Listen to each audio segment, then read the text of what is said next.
At Indie Booksource, you can shop by genre or by author, and you will be buying direct from the author's main purchase link.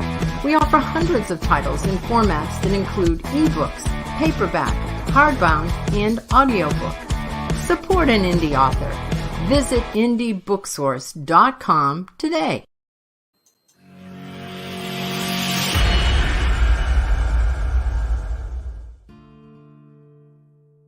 Welcome to Meet the Author, where you can join in on insightful conversations with best-selling and award-winning indie published authors.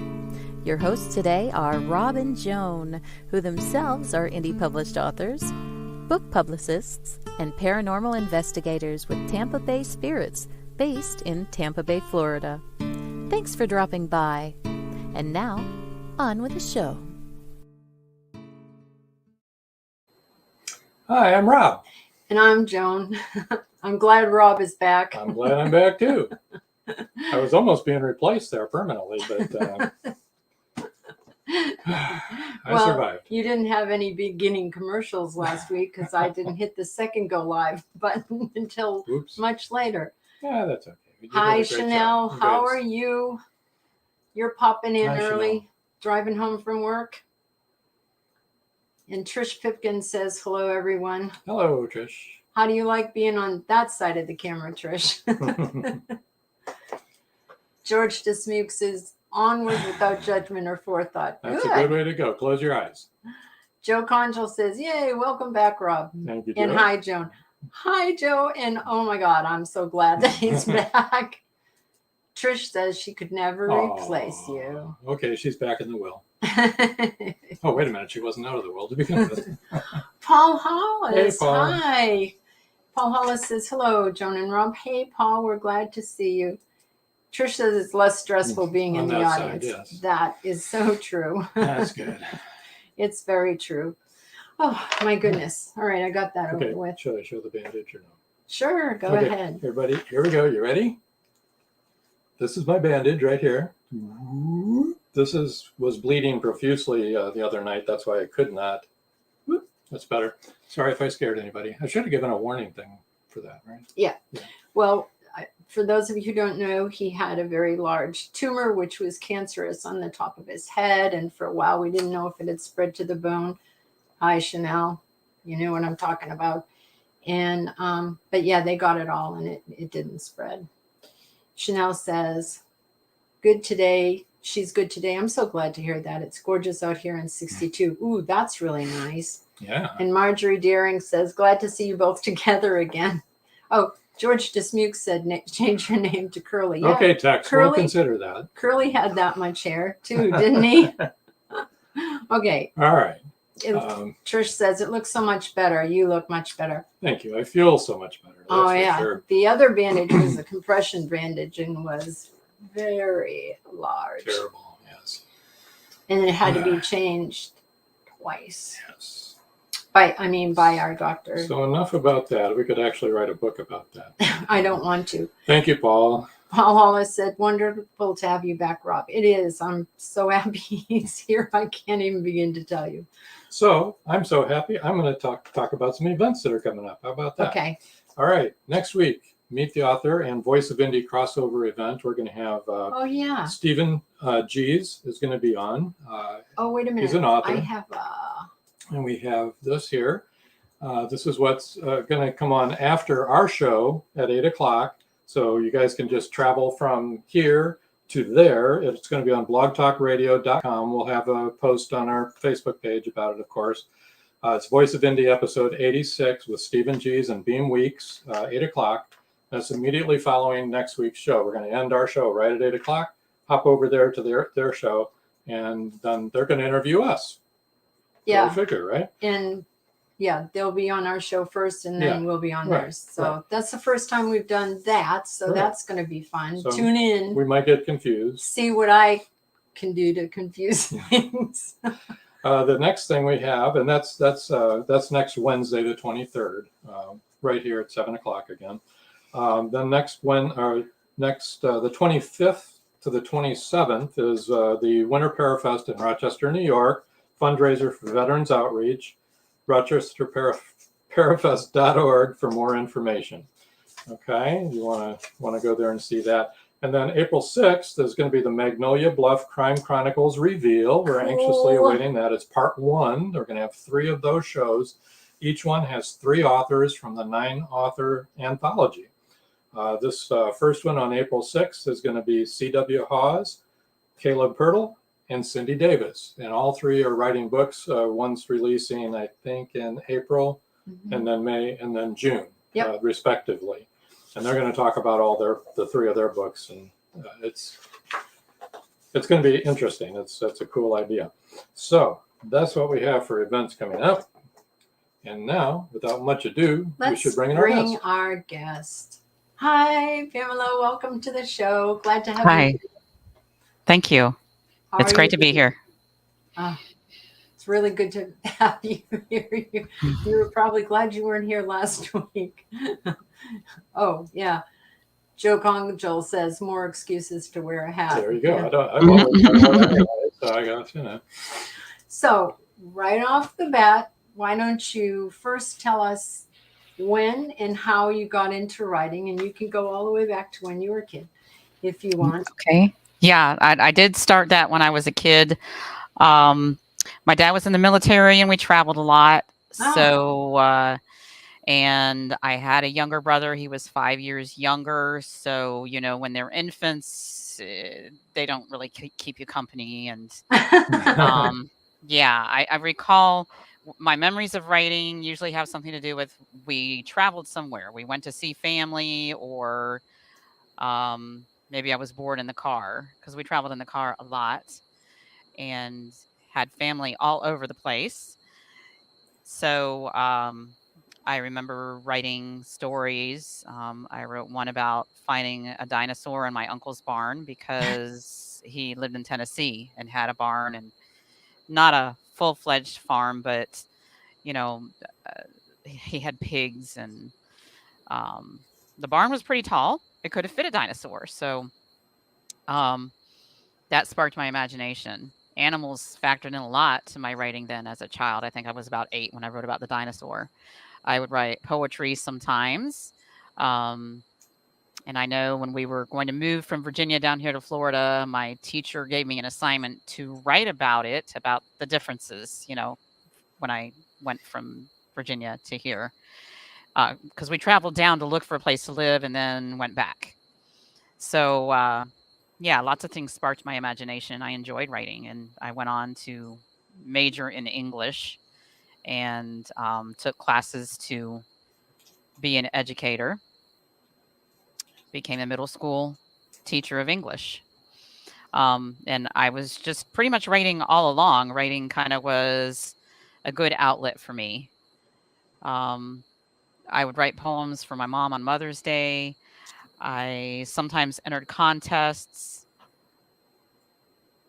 Nothing grand came out of that, but sometimes I would get some good encouragement through it. My family really encouraged me. And then as a teen, I'd write poetry and hide it away. But I allowed one of my friends to read a poem I wrote to her class, because that was an assignment, and she said it made someone cry. So, wow, that really encouraged me. I bet. Wow. Yeah, to make somebody feel emotion. I'm not sure I introduced you. This is Pamela Canepa. She writes under the name of Pamela Schlosser Canepa, which is her maiden name and her married name. And we're really glad to have you here. And as you can see on the ticker, she writes science fiction, but I think that she'll be branching out into other genres. Isn't that what you're planning to do? Eventually write other genres? Yes. And the book that I had written about the stray dog, that's from Lost to Loved. That's true. Let me bring that up. Okay. Thank you for reminding me of that. Where did I put that? Here it is. Oh, look at how cute you guys. Oh, George, look at the little chihuahua. It's from Lost to Loved, a stray dog's tale. So my dog looks just like that one. He's a lot lighter color. Yeah. And that one's realistic fiction. However, it is from the point of view of the dog. Yeah. That's awesome. Cool. That is cool. Thank you. And he's a rescue, right? Yes, ma'am. Yes. Yeah, they're the best. They are. Chanel said, I noticed that a lot of the indie writer are kids of military parents. You Mm. know what, Chanel? That's a good observation there. She's been watching the show. I She's think noticed. I think travel inspires. It I do really does. too. Yeah. Yeah. And also you're kind of isolated because you're Right. constantly having to make new friends, right? Right. Mm-hmm. So that kind of spurs you on in that direction. I guess I'd be interested to know when you decided to publish and to write your first published book. You know, how long ago was that? Well, it was on my bucket list since my early 20s. And also having a book signing was also on my bucket list. I had a book signing in 2018. I plan to have another one. I just don't have it scheduled yet. Um, so I've done those two things. It didn't happen until 2016, though. And one thing that helped me was, the growth of the internet and all of the classes you can take, courses you can take online, Yes. webinars, Yes. and there are Facebook groups dedicated to writing. Yes. So I started following those probably around 2014. I know one thing that kind of made all this happen for me was I was telling you all I have one child, and he's about 26 now.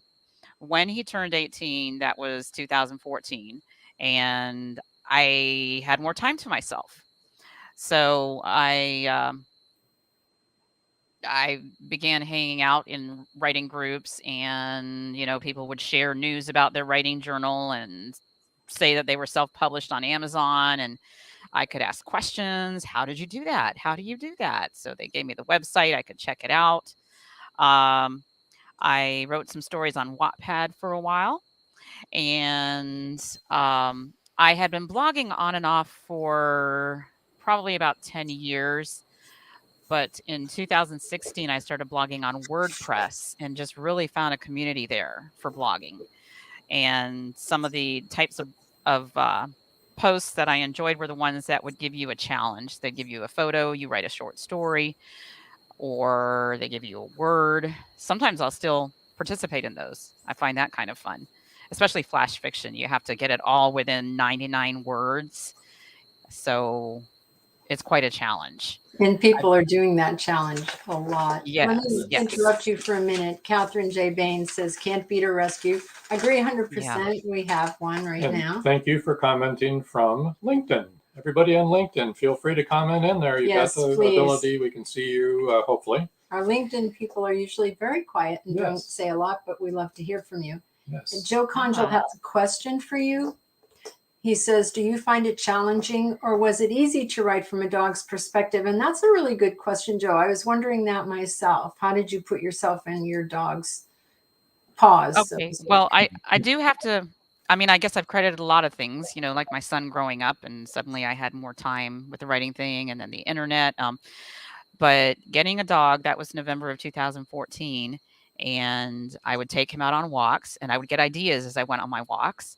I Ah, also, yeah, like he'd be chasing animals, and uh, I don't know, but in Detours in Time, the characters go to the future, and I had them come across a squirrel cat. Um, my dog loved chasing squirrels. He also loves yeah. chasing cats, Yeah. but he can't get up a tree when they go up a tree. So it's just funny to watch. So I got the ideas for that book probably while I was working on Detours in Time, which is sci-fi. And I was going through the process with that one through beta readers and editors, and they get back to you. And I decided that this would be, um, so while I was waiting on feedback for that, I decided to write about my dogs. So that was 2017, I'd say early 2017. So I had at least 2 years to watch him. And also, he has these weird habits. Whenever the stove indicator goes off, beep, beep, beep, he gets really anxious and kind of scared. So certain things really scare him. They said he was 3 years old when we got him. If someone comes to the door, usually if it's a tall man, he would just bark like crazy and seem very anxious. So I would think about why that might be. And some of that made me think about things to put in that book. So, and people have said it's a heartwarming book, but also heartbreaking. And in my writing, I've kind of played around with first person point of view and third person point of view. Which are you more comfortable in? It depends, but and I'm not sure. Maybe I thought it would really get empathy from readers more if I made it first person in the dog's point of view. Yeah. Because he can't tell his story, we can Right. just We can only imagine what they've Yeah. been through. yeah. Catherine had a comment. She said, for some reason here on LinkedIn, we can't see the comments of others.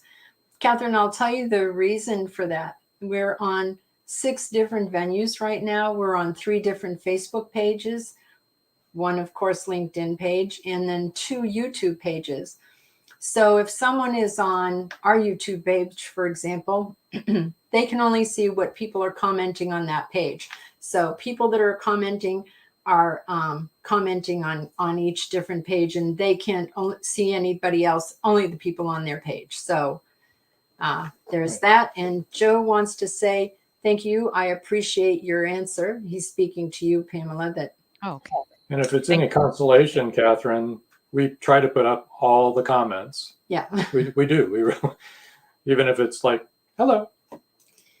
And Chanel said, are you any relation to Eva Schosser? And Chanel, that's my fault because that's not her name. There's an L in mine. Yes. If I didn't Yeah. pronounce the L, Schlosser, I'm sorry. Yeah. So I don't think I am. No. I have so many relatives, though. I hate to say for sure.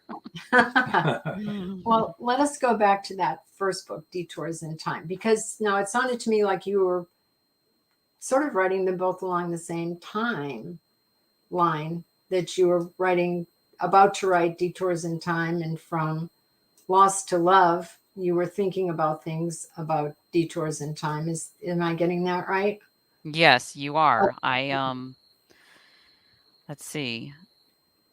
I started writing Detours in Time in the fall of 2015. And I was definitely a pantser. I wasn't even sure I could make a whole book out of it, but as I said, it's always been a dream to publish a book and to write a whole book. I wasn't even sure. I just had the premise, the concept. It's time travel. And I thought, what if it's a man and a woman time traveling together? What kind of plot elements could ensue from that?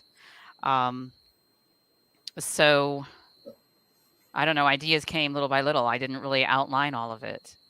I didn't have an end in mind either. So for you, those of you who aren't authors and maybe don't know some of the terminology, a pantser is somebody who kind of flies by the seat of their pants. They don't have a set outline. They don't. And some people begin with the end of the book. They know how it's going to end. And Pamela's just said none of that. She's a pantser. We're pantsers. Kind of a hybrid, because at some point you need to have a little bit of an outline of what's Just going to on. regain perspective. Yeah. You lose. Well, I would say I'm also a hybrid after Detours in Time. Because you grow as a writer, right? Yes. So Chanel wants you to know that Eva Schosser, her mother married Anne Frank's father after the war. And she also happens to be a writer, which is why I think she asked you the question. Chanel said she's a writer too. That's George said, I've written a book about a dog's different kinds of bark. They have an entire vocabulary if you listen. That's true. They do. Yeah. Yeah, that makes sense. Susan Kite said, God bless Panthers. Pantsers. She meant Pantsers. Well, George likes Panthers. George likes Panthers. So he that writes actually about works. Panthers. So, well, no, No, he doesn't. No. He runs about jaguars. Oh, that was Can't Jaguar. call us. Oh, I did it again. His Uh-oh. jaguar. Sorry, panther. George. Oh boy. God bless I'm in dancers. trouble. Yeah, I agree. God bless us. But can you tell us a little bit about the premise? And we don't want to give Right. away spoilers of Detours in Time. Okay, so there is a scientist who is very boyish, and ideas can come from anywhere. I used to watch the series Fringe. Yes. Okay, Yeah, and yeah. I was sorry when it was canceled. oh yeah, I loved it. And the scientist Walter Bishop, Oh my Right. he was gosh. very He's so interesting good. and so layered. He had all these layers and Mhm. faults, but brilliant. I Mhm.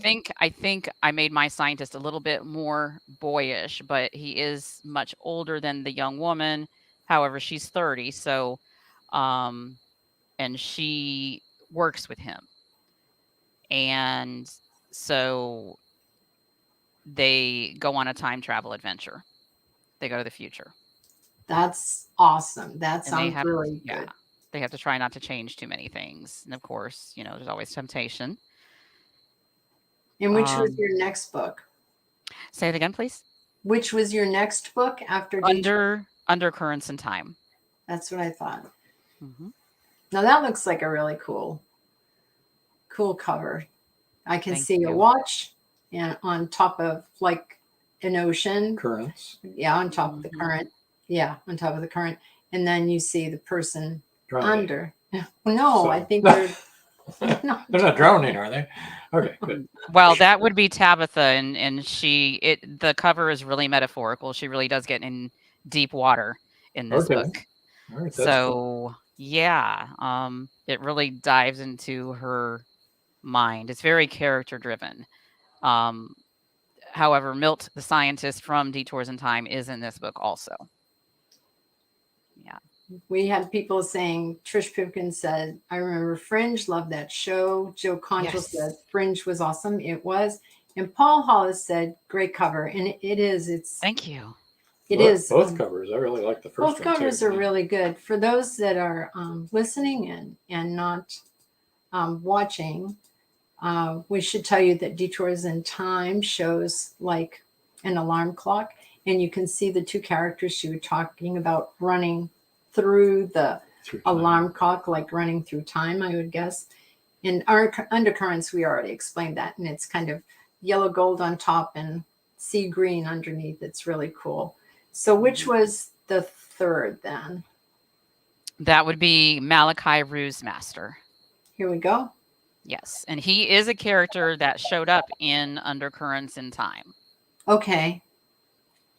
And is he That the main one's- character in this book? He's the main character in this one. That one's very character driven as well. Okay. So it kind of it starts, I think, before the events of Undercurrents in Time, and I don't know, it kind of intersects, but it's mostly about Malachi, and there's just a little hint of what may be going on with the time travel. So the time travel doesn't actually happen in Malachi Ruse Master. It's all about Oh. his character. I believe that one might be first person. I don't know why. I certain characters and certain plots or books to me seem to work better with first person or third person. So yeah. That's And I'm really working on interesting. I'm working on another one which involves another character from Undercurrents in Time who is going to intersect with the character of Malachi. Oh, But that good. one's taking a little bit longer. Oh, do you have a working title or should we just wait? Well, it's about the character of Ellie. I've been calling it Ellie the Time Traveler, but I may tweak that title a little. Okay. Yeah. I've got a question for you. Since you're an English major and a teacher, Yeah, an English teacher. do you do your own editing or do you ship it out to somebody else to take a faraway look at it? I definitely once I had decided to make full length, publish full length books, I send it out for editing Okay. because it's always so easy to miss something. Kind of get too Oh, close You to it, don't know? they? Yeah, sometimes when you're reading it in your head, you may hear it, but you don't look as close to see that you've spelled the wrong there Right. or Right. mixed up some letters.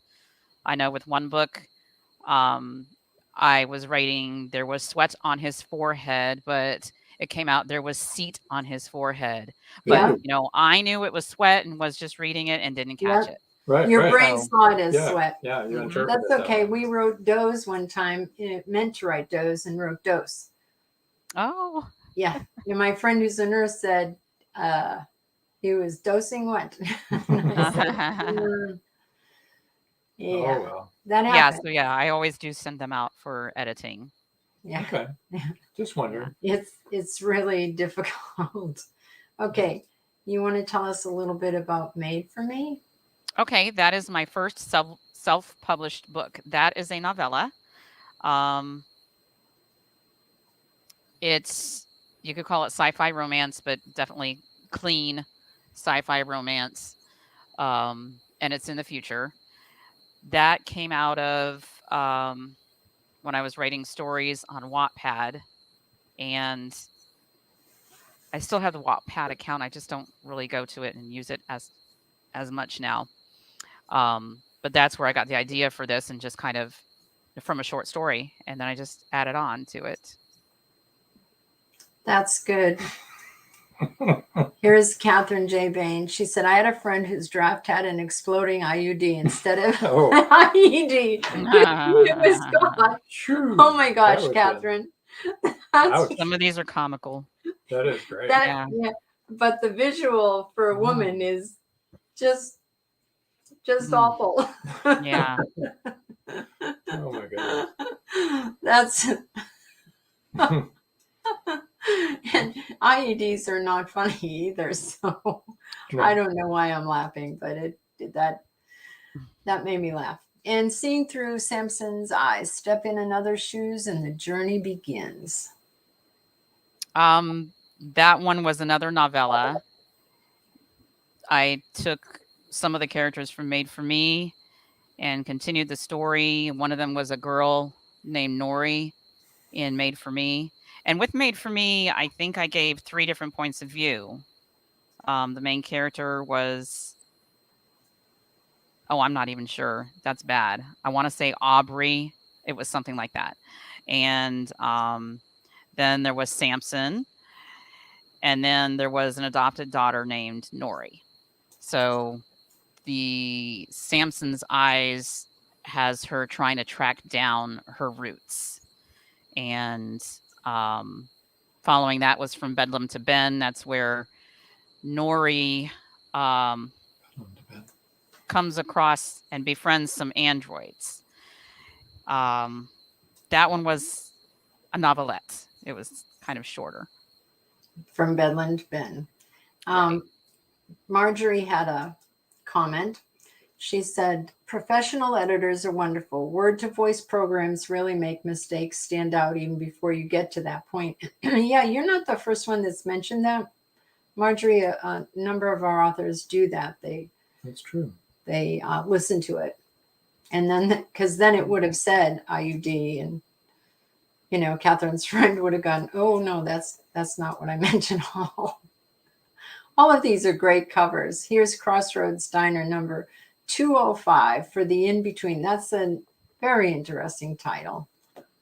Thank you. That is a short story.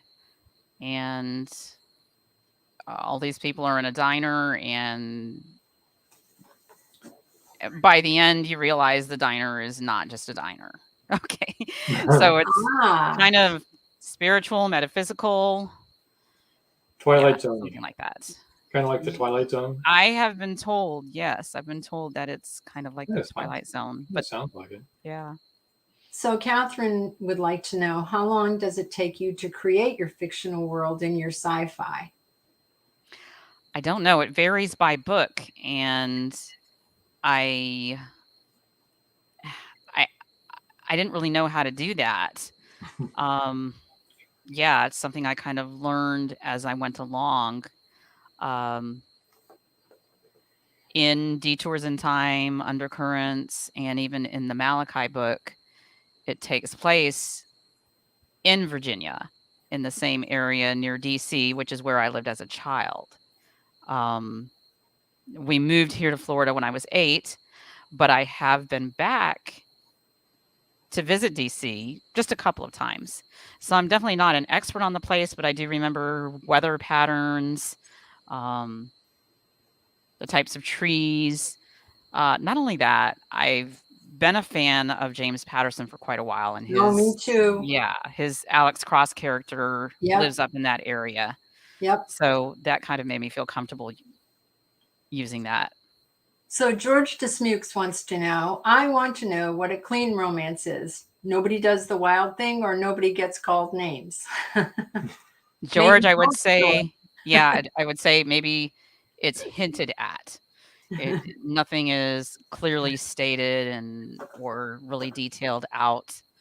I know in one of my books, the character looks at the woman because she has been at a party and he had to help her get home, and she's laying there and her clothes are disheveled, and he just notices the moonlight shining on her shoulder, and it's just really sweet.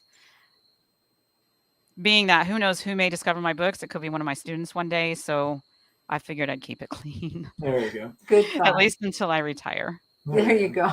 We have to break for commercial right now. We'll be right When we back, come back, folks. we're going to do your book giveaway and tell everybody where they can reach you and Yes. On social media and all that. And just nobody go away. Hang in there.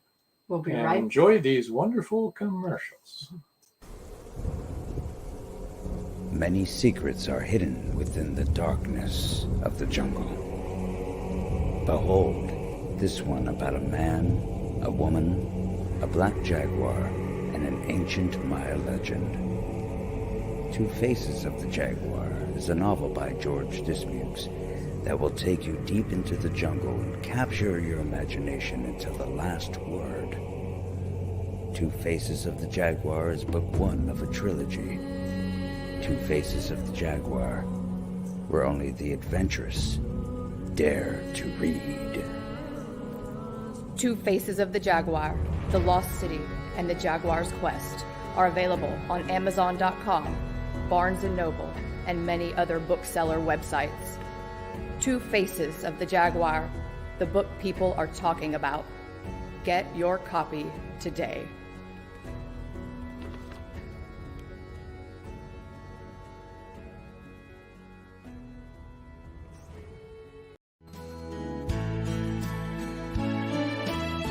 People who like to read want to get their hands on books by Becca Jones. Becca Jones, the breakthrough author who tells it like it is. It takes courage to tell a story when it reveals dark secrets. Becca Jones delves deep into the hidden world of sexual abuse. She tells what happened and also tells how she survived. Meant to Be is much more than just entertaining. Meant to Be gives you a point of reference, hope to cling to, and becomes a guide for survival if you have suffered the same thing. Meant to Be, Becca Jones, a must-have.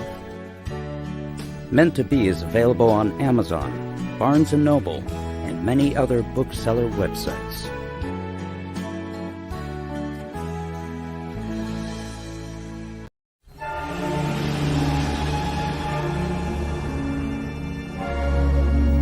Dear Lord, she's still alive.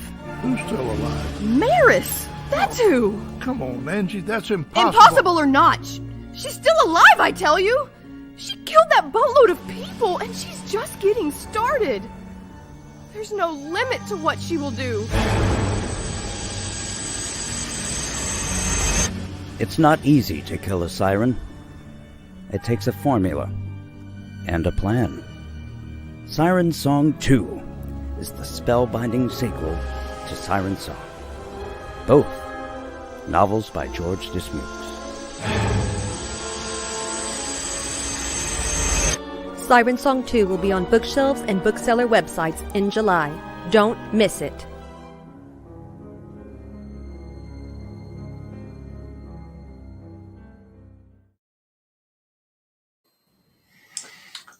We're back. We're back.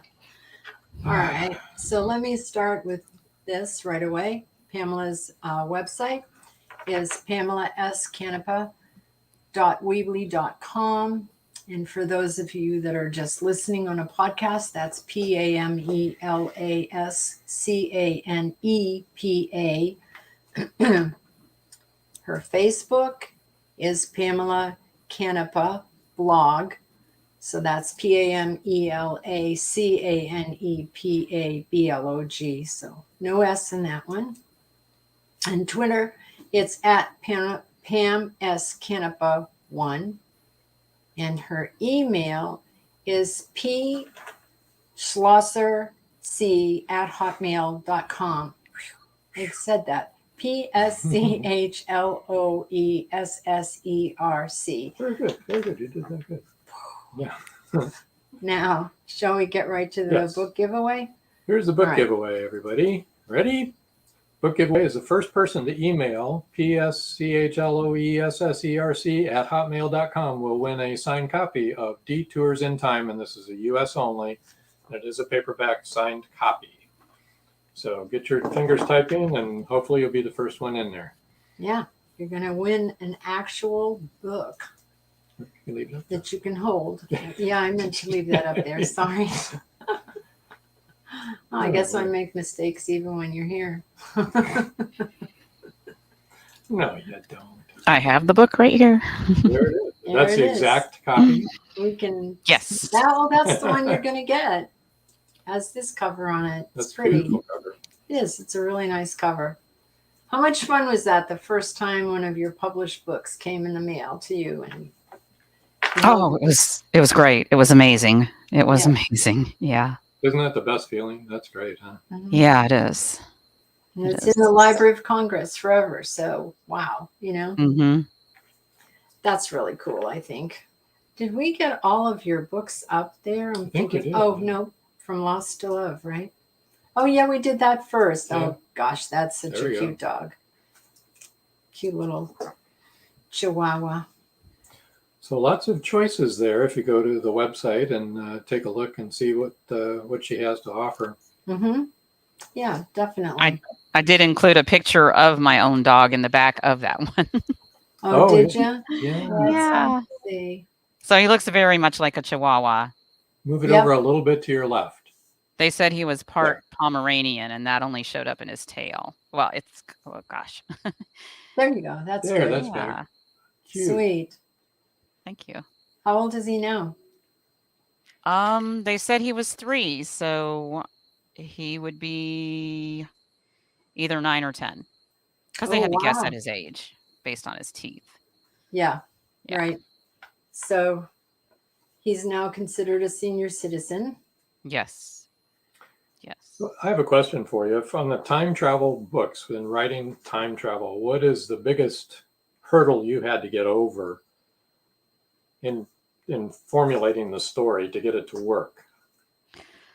Well, my stories are stronger on the plot and the characters, and I do put some kind of explanation of how, but anyone who's really into science might not, they might be asking questions of themselves. But I like to write these because it's fun to think about the what ifs. What if this happens in the future, or that? What if we could do this? I have fun with that. I'd like to what if right out of this timeline, actually, right now. Right. For sure. What if there was Yeah. world peace? World peace. That would be nice. We could Mhm. experience that someday. It is a hurdle for me when I'm writing a full-length book, and maybe I introduce a character and they only show up maybe in chapter 3 and don't show up again until chapter 9. And sometimes I'll change their name in the process. Oh, yeah. So I would have to go back and be sure that I've changed it all those times. I've done that. That has happened to me. We've done That's that. a challenge. We've done Yeah. that. Yeah. That's why beta readers and editors, they're Yep. so helpful. That's why we. And when you're we a occasionally- pantser, that's what happens. That's why we occasionally go to the, go to an outline, like a quick outline in the middle, and write down the timeline and the names. We've done that before. We have two really good comments here. Just a random comment. There are a couple of deer frolicking in my backyard. This is Joe Conjal. They're driving my dog insane, LOL. And George Dismukes said, forget the future. I want to go back about 50 years and reboot. There you go. Yeah, that sounds good. Not to me. Yeah. No, I did that 50 years once already. That's okay.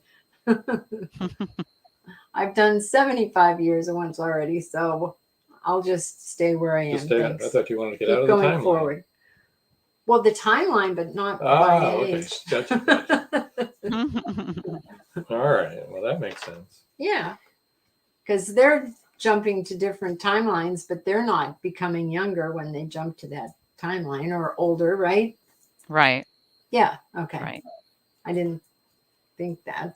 Being you're an English teacher and you teach middle school, right? Do you ever get into conversations with your students about actually writing books or encouraging them? Yes, I have at times. And after the COVID shutdown in that next school year, I started a news blog and podcast club. The podcasting is mostly done with another teacher, but so sometimes we'll have contests, flash fiction or poetry contests. And yeah, I like to give the kids a topic, or mostly what we've done is a topic, or it has to include the word door. And they can go wherever they want with it, but it's flash fiction, so it would have to be a certain amount of words. So, I love to encourage kids to write. Do they know you're an author? Some of them do. Sometimes it comes into the conversation, and then, so probably not all of them do, but a lot of them do. Yeah. Interesting. So Joe Conjal said that's why she writes clean romance. And that's Yes. what she said. If her students ever happened upon a book, she wanted to be able to not have to explain things that she didn't want to explain. Yes, because some of them are very internet savvy and they find these things out on their own, and then they ask me about it the next day. I would imagine most of them are very internet savvy, and probably more internet savvy than most of us. So yes, I agree. Oh yeah. I agree. Like I said, 14 grandchildren, they all know how to use the internet. Yes. Well, now most of our grandchildren are adults, but they've been doing it forever. And that's what gets me to thinking about the future, because I think back to the year 2000 and I didn't even have a cell phone yet. Yeah. And a guy I'm dating, he and I talked about that because we knew each other way back then and always had to call each other on the house phone. And now we actually text each other. I was never much of a texter until maybe 6-7 years ago. Yeah. And the kids now, they can text, they can take photographs wherever they are without someone even knowing. It can be posted to social media. The world is so different. Yeah. It's amazing. It is. Trish Pipkin says that's great that you're encouraging kids to write. We need more encouragement. Definitely. Yes. George Dismukes has a question. So, Pamela, is time travel possible? Some people say yes. What do you think? I can't say for sure. Yep. All I can do is entertain the idea, and this is something, when walking my dog, I'll go back to that again. Yeah. My mind just wanders, and sometimes I get ideas in my head and I think, you need to write that down. And a lot of them I forgot to write down, but then I started getting better about that. But, one of my neighbors has this old, it seems like a willow tree, and there's a lot of moss in it. And so I'll pass under that tree and it's hanging down, and I think, okay, here's a curtain. I'm going back in the past. Or coming back the other way. All right, here I am coming back to the present again. So that's, scientifically, I don't know how it would be possible, but it seems like in our minds sometimes, and also because I am a parent, sometimes I'll pick up an object, like where we did a mold of his hand, my son, when he was 7 or 8, and kept that, and I'll look at that and I'll just, mentally go back to where we were when we got that and what he looked like, how he walked. His legs were really long, longer than the rest of him. And now he's 5'7". He's not really tall, but he was just lanky at that point in his life. So yeah, I'm not really all about the science. But if it could happen, that would be amazing. Georgia Dismuke says, by the way, dog lovers are very special people.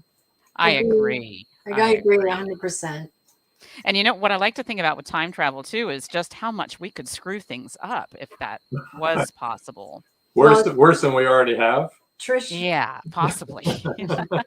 Trish Pipkin says, didn't Einstein say time travel is possible? I say it's possible. Trish Pipkin says it's possible. He may have. Oh, he did. He actually he proved that it was possible, theoretically. I mean, he didn't time travel anywhere. That we know of. He did prove that it is possible. And some people think that the UFOs that we see are actually time travelers and not from. Yeah, George says E equals MC square.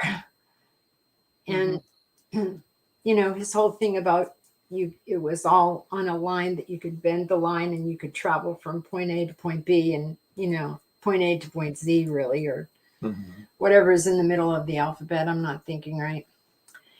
Joe Conjal says, I always thought that deja vu was some form of time travel. Huh? That's very possible. Yeah. Oh, and Trish Pipkin says, me too.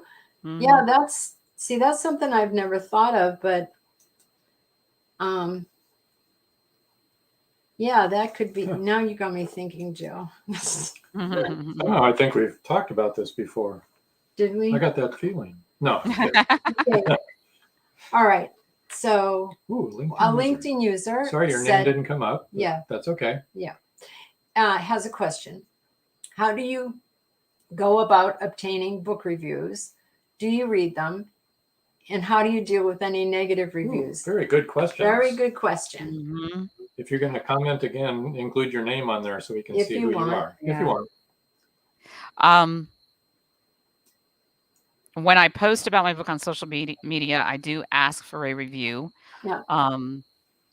I have joined a few book clubs for authors that can showcase the book, and we're encouraged to read and review books, and that is very helpful.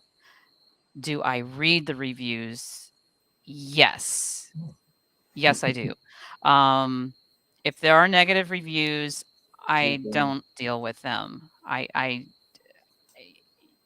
If there are negative reviews, I don't know. I belong to some writers groups on Facebook, and what a lot of them will say is it's just not worth it to respond to a negative review. One author, I read his book and he had a really negative review, and his response was, "Thank you for your review." Well, sometimes a negative review can be a good learning experience too. Yes.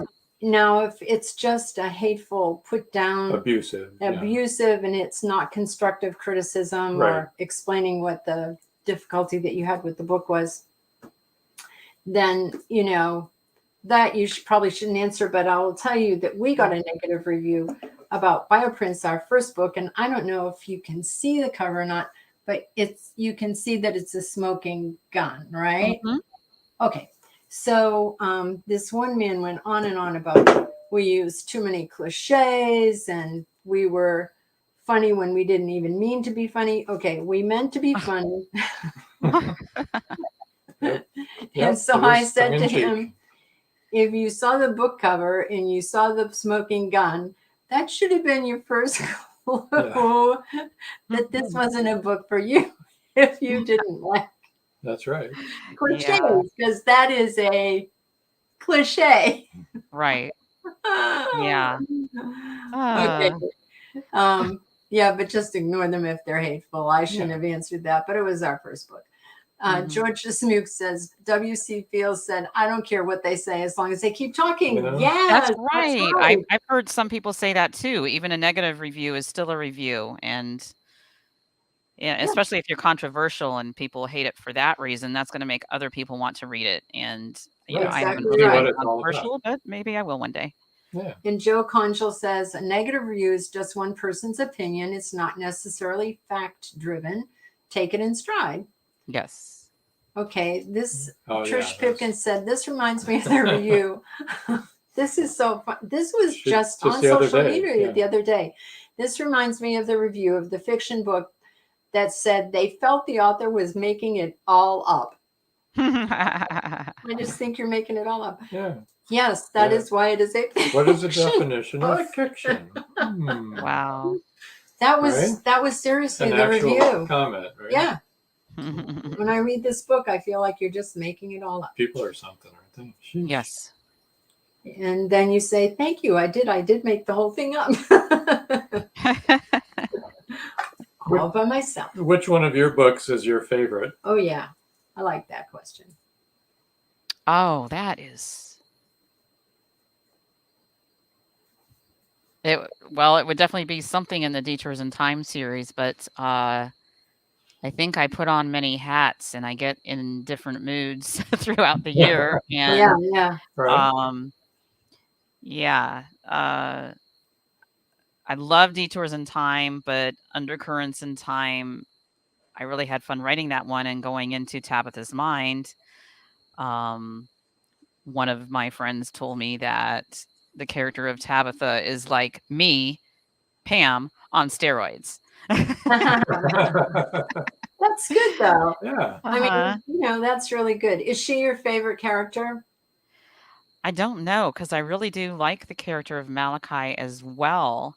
I tapped into Malachi in that book. He's between age 20 and 22.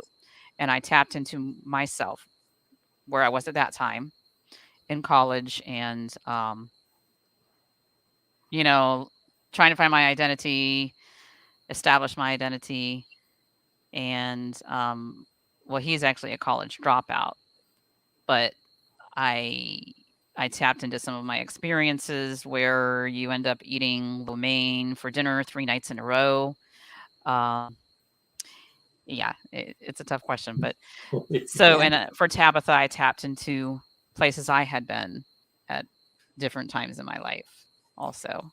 Susan Kite said, that's a tough question, like asking which kid you love the most. Yeah. That's right. That's true. Yeah. That's true.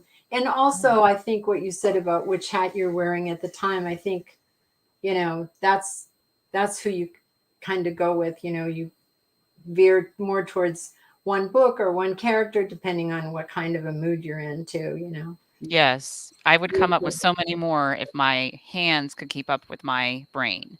Does that make sense? You just need to stop walking your dog so much. Well, that helps me come up with ideas. So. Oh, for sure. Yeah. And when you were talking about your dog made me laugh because when we walk ours, she's such a little weirdo. I mean, it's like she just goes all over the place. She loves to hunt. She's little. She's just a little tiny thing, but she loves to hunt squirrels that are bigger than her and rabbits that are much bigger than her and crows that are flying in the sky or on a light post. And you're like, all right, you're 5 inches off the ground. How do you think you're going to get that crow? And don't you think the crow can pick you up and carry you away if he wanted to? Yikes. Oh, sorry. Yeah, but you do think what's going on in their little minds, Well, yes. It's kind of fun. It seems like it would be a lot simpler than what our lives are. And it's just kind of neat how they get into nature and they're sniffing the ground. No, they do sniff. Trish Pipkin Yeah. said, "My cat is bigger than your dog." Haha. And her cat is twice as big as our, Yeah, our for sure. dog. Our dog is little, but Yeesh. she's a mighty hunter. This morning when we were walking her, she was sniffing on the ground, like you said, and she caught the scent of something that she obviously wanted to follow. And she ended up going in tight circles. And we're like, okay, you little nutcase, let's move it along. Yeah, dogs are the best. They really are. What are you doing? I'm just taking the banner down, that's all. Oh, okay. But then we should put up her name. Yes, we can do that. There you go. we go. All right. Talking amongst So what- ourselves here. Sorry. What kind of advice would you have for new authors, for people that haven't quite got started, they want to get started? What kind of help would you have for them as far as advice? Write those ideas down.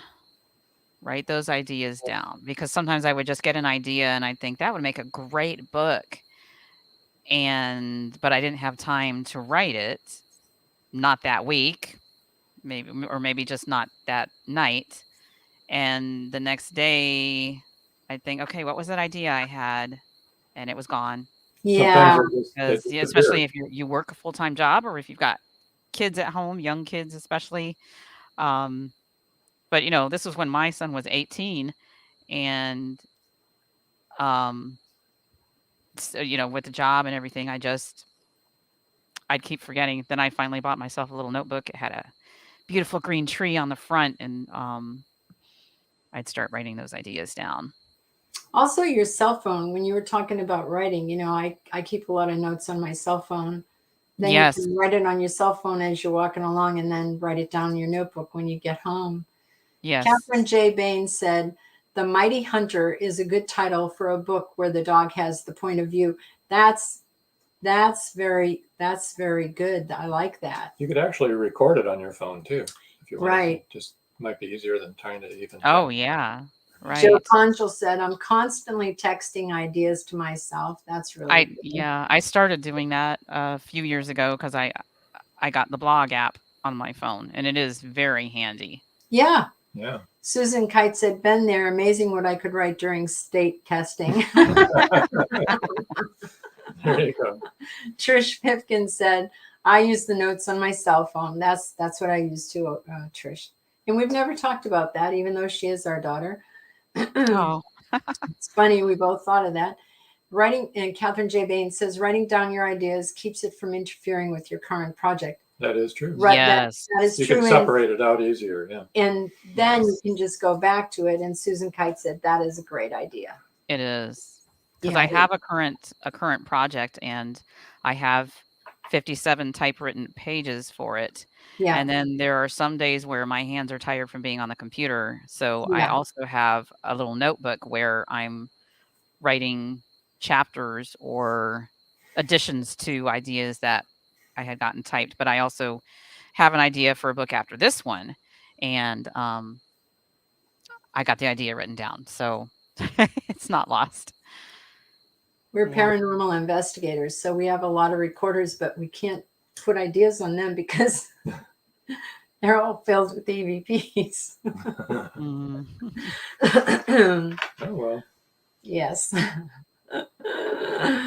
That is funny, but it's actually true. It is true. I It is know. true. We have a ghost hunt coming up too. Yep. Investigation coming up. March On the 26th. March 26th. So when we come back after that one, we'll have to tell you about it. Where are you going? We're doing an investigation for a family In the Tampa area. in the Tampa Oh, area. you may have told me about that. Yeah. That's so interesting. Yeah. I also kind of have an interest in the legend of Bigfoot.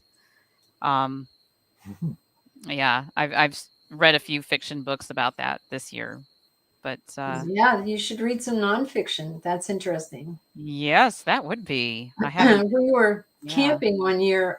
We have a travel trailer, and we were camping in Dead Horse Ranch State Park in Cottonwood, Arizona.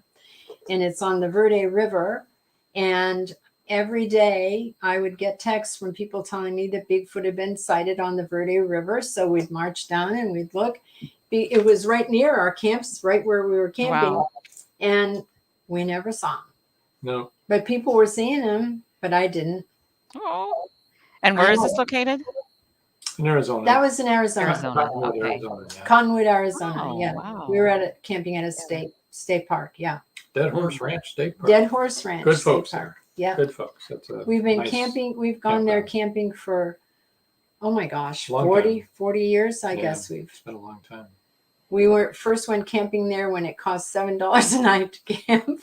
Right? we had a little trailer then, but it's a lot more now.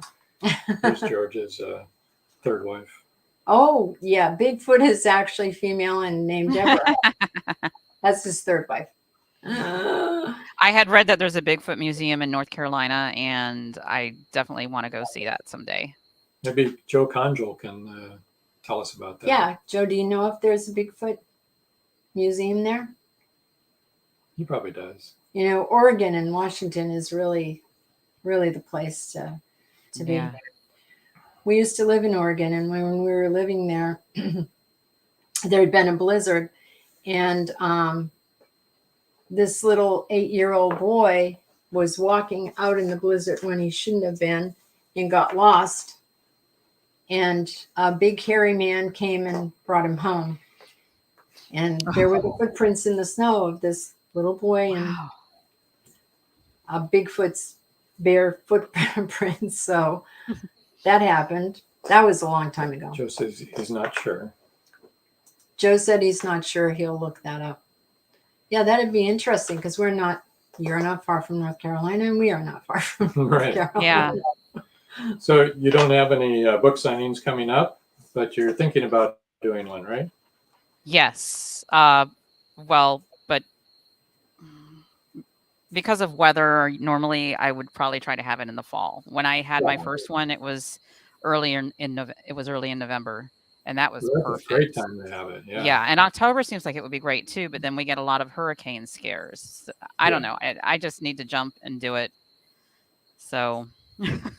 Well, George will tell you restaurants are a great place to have book Restaurants, signings. yeah. And they are. Oh. They are a great place to have book signings because people drink at restaurants. Yes.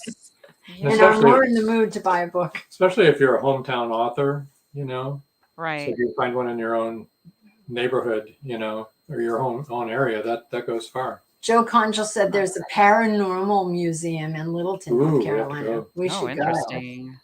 And George Dismukes asked you a question, Pamela. Where do you like to have book signings?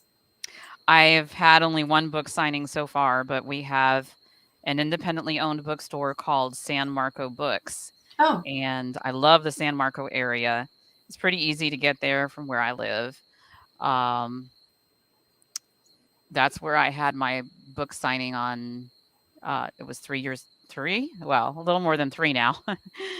And November in 2018. It's a very small store, but I had a table outside. The weather was beautiful. It was just great. Yeah. So I would definitely want to do it again at that store. So Trish Pipkin said the Cryptozoology and Paranormal Museum is in BC. And I was thinking she meant British Columbia, Right. but she actually meant this. She said NC, not BC, LOL, North Carolina. Oh, that sounds very interesting. The Cryptozoology and Paranormal Museum. Yeah, that sounds good. And Paul Hollis said, I've had many book signings in restaurants. People really engage there. I think they engage there more than they do Yeah. in bookstores. But that's just my opinion. And excuse me, Catherine J. Bain said San Marco is a good bookstore. They work with you well. That's nice. Yeah, they were very nice there. And George says, try restaurants that have a bar. People become intellectuals after 2 cocktails. And you can also tell them, yes, there are cliches because look, it's a smoking gun and they appreciate it. They think that's funny.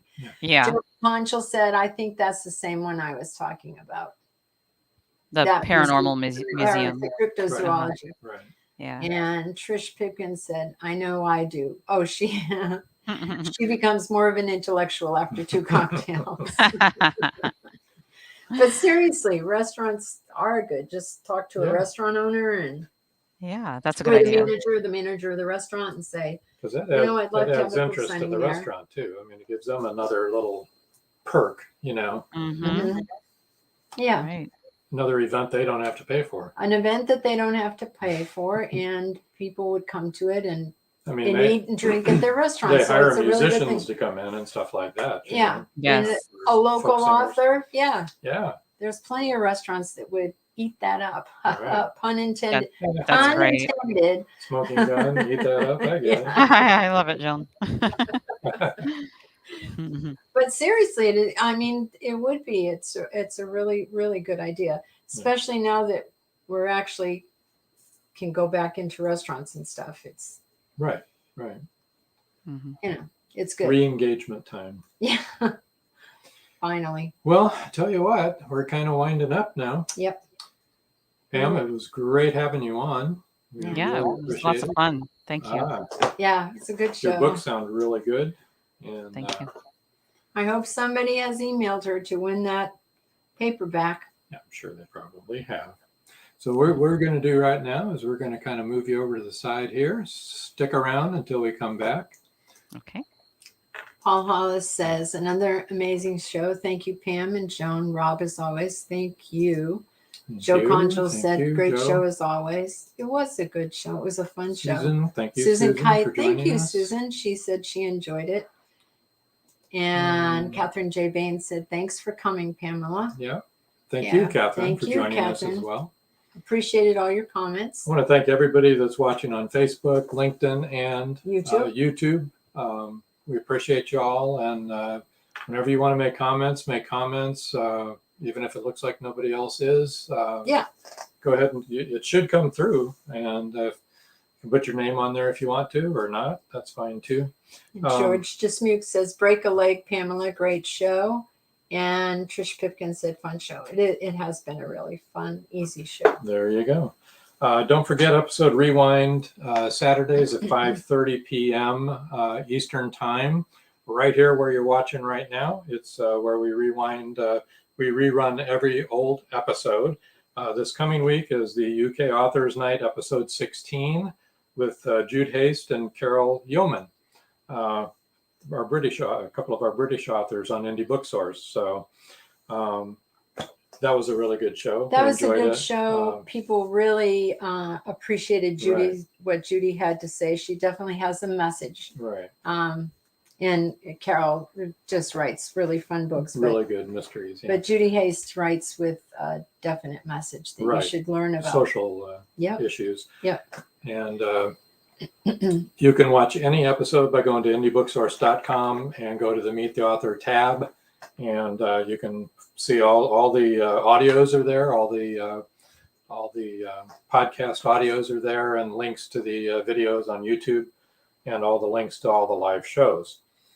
Next week, I think we already talked about it. We're going to have or Stephen G's on, episode 50, and the voice of Indie Crossover Event. Don't miss it. Be here at 7, and we will be 2.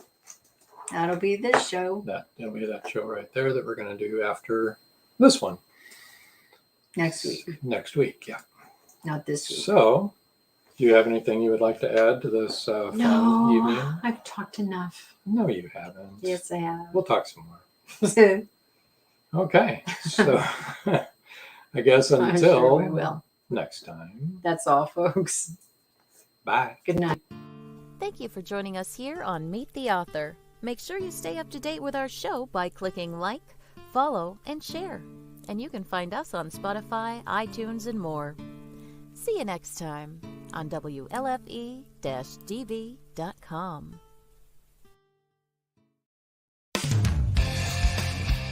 You've been listening to WLFE-DB.com, where our shows are your shows.